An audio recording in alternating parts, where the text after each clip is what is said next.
I've been on a lot of cruises, and although I've had many great experiences, the truth is there are some lessons learned and some things that I will never do again.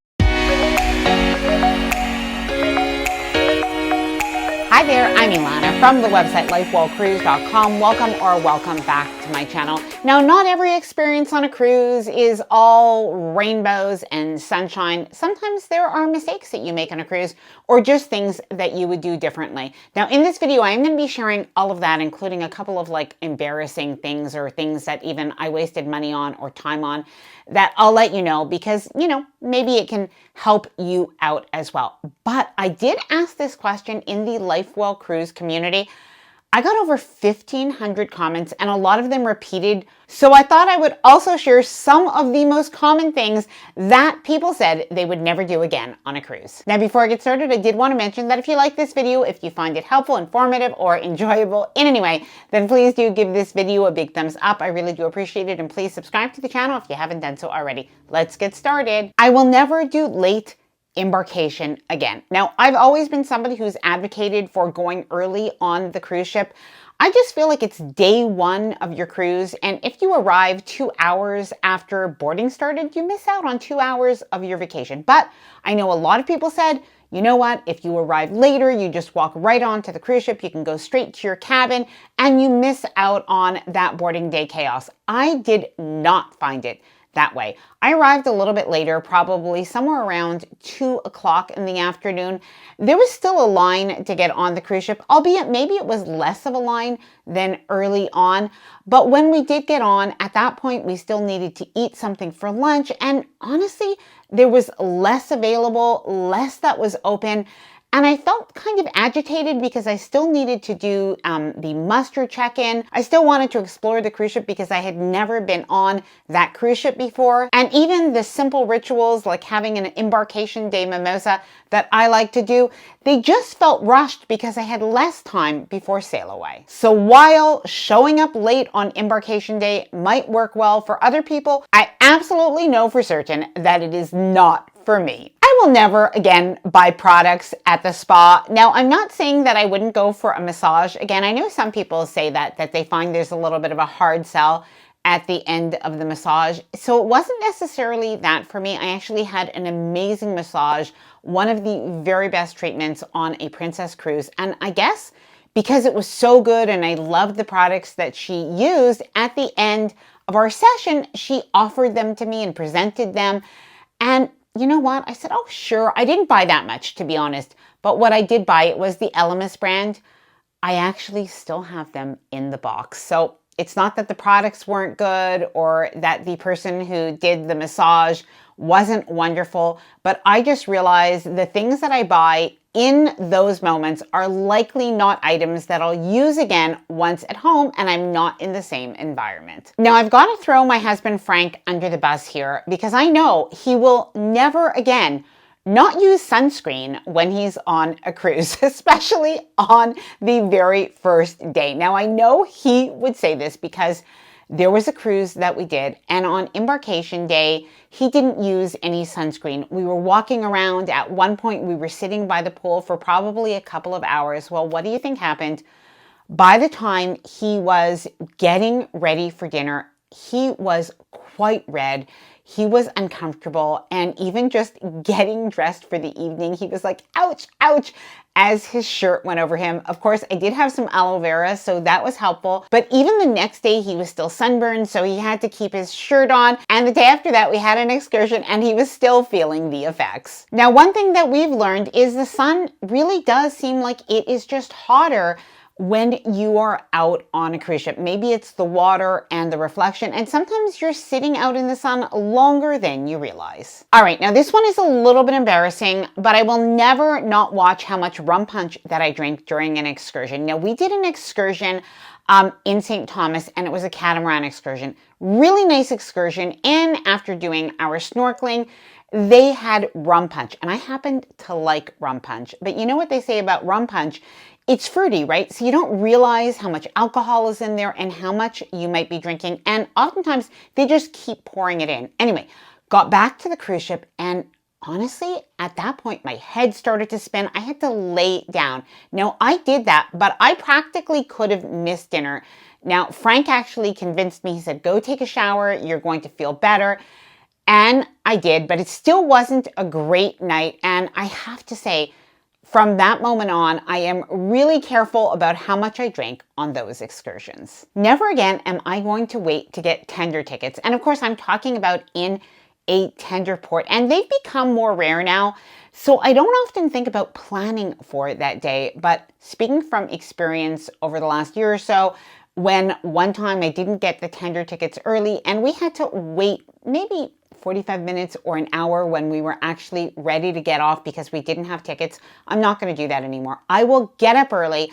I will go take it for the team and I will go pick up tender tickets. But I'm not going to wait on this because I know you only have so many hours in port. And oftentimes it seems like the days that you are tendering tend to be shorter port days. I am not going to partake in certain activities on the cruise ship. Now, one of the things that I really like about today's cruise ships are that there are so many different activities that you could do on a cruise ship. They are pretty cool. But I have to tell you, I have done 2 over the last year or so that I think never again. I've done a couple of others that I would potentially do again, but really the couple that I won't do again were so much scarier than I thought. Now, one of them was actually MSC Seascape, the Robotron. It does not look so scary from down below, but while I was up there with that, thing moving up and down, I just kept looking and thinking, I'm about 30 feet from the ground if I fall off. Anyway, I do not happen to like thrill rides.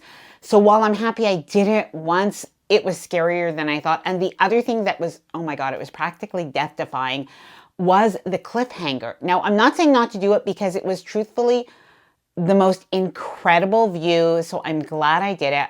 But for the amount of time that I was on that thing, I was just thinking, praying that I would get back and I would be okay. Now, other activities that I've done that have actually been fun and even maybe better than I thought were the Bolt on Carnival. So that's like a roller coaster. That was actually less scary than I thought. And on MSC World America, I finally did the dry slide. And while I definitely screamed, it was really fun. And I probably would do that again. All right, now this one might be a little bit controversial, but I know what I like and I know what I don't like. So I will probably never, or let's say never, but I will try to avoid old cruise ships. Now, something that I've realized is that the decor and the overall feeling on a cruise ship, it does actually impact my vacation. And I do not love to be on older cruise ships that have not been refurbished. Now, as an example, we were on Freedom of the Seas, had a great time, and truthfully, it was a short cruise. It was a lot of fun. But that cabin was so dated looking.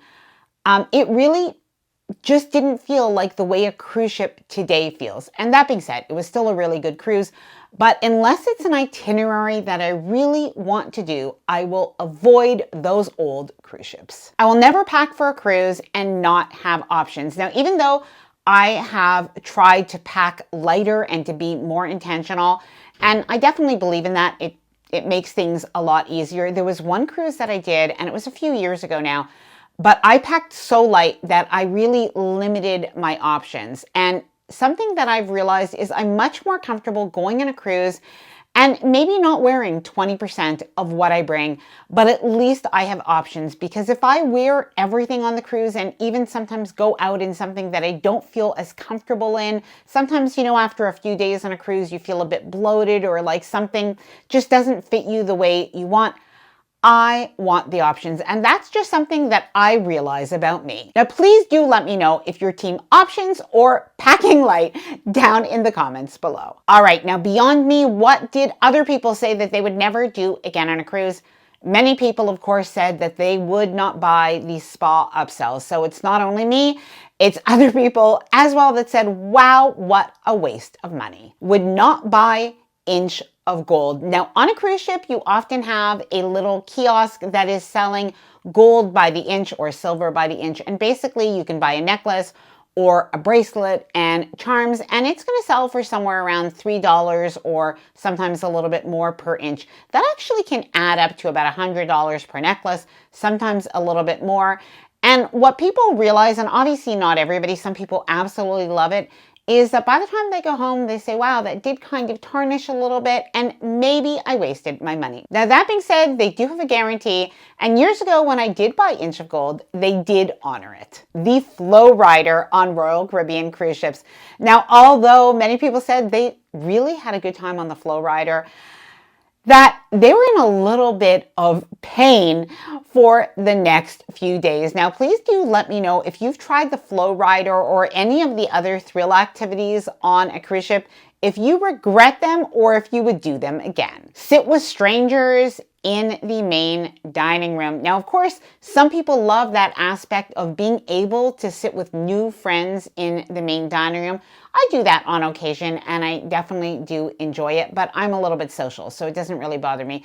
But I know other people, they say that it actually gives them a little bit of anxiety, and they really do not want to sit with other people, and they absolutely try to avoid that. Bingo. Many people said, you know what? It's too expensive to go to bingo for these small payouts. Not choosing a cabin. Several people who had guarantee cabins said that they ended up getting assigned cabins that were in a poor location, including somebody who said their cabin was right below the thrusters, which was a lot of noise. And somebody else who said they were right below the kids club and they could hear the kids running, laughing, and screaming. Over drinking in particular on embarkation day. Many people have made this mistake, especially if they have the drink package and it's their first cruise, but inevitably they will pay for it that night and oftentimes into the next day and even beyond. Going to the art auction, even for free champagne. Now, truthfully, I always feel bad when I mention the art auction because so many people love the art auction and have pieces that they've purchased that they treasure, that they feel are a very good value, and they absolutely enjoy. So obviously there are a lot of people who enjoy this, but other people have said they've gone to the art auction and they've ended up buying something that they felt just wasn't worth the money, or at the very least that they wasted their time on free and pretty cheap champagne. Now, I have a little bit of a bonus because I just thought of this one, but something that I won't do anymore is absolutely over-plan my cruise. Now, I am a planner, so I like to research the cruise ship, what there is to do. So I definitely like to have all of that marked down either in my LifeWell Cruise Ultimate Cruise Planner, that I will leave that down below in the description of the video in case you do want to check it out. And that's a printable, downloadable planner with lots of checklists, packing lists, and budget planning or shore excursion planning forms. But one thing I realize is that when I do overplan too much, I end up exhausted and I end up finding out that I didn't really enjoy my vacation as much as I could have. Now, I'd love to hear from you. Please let me know one thing that you would never do again on a cruise. Please let me know it down in the comments below. I will leave the information about the LifeWell Cruise Ultimate Cruise Planner down below in the description, as well as a pinned comment. Now, I hope that you enjoyed this video. If you did, please do give it a big thumbs up. I really do appreciate it. And please subscribe to the channel if you haven't done so already. Bye for now and happy cruising.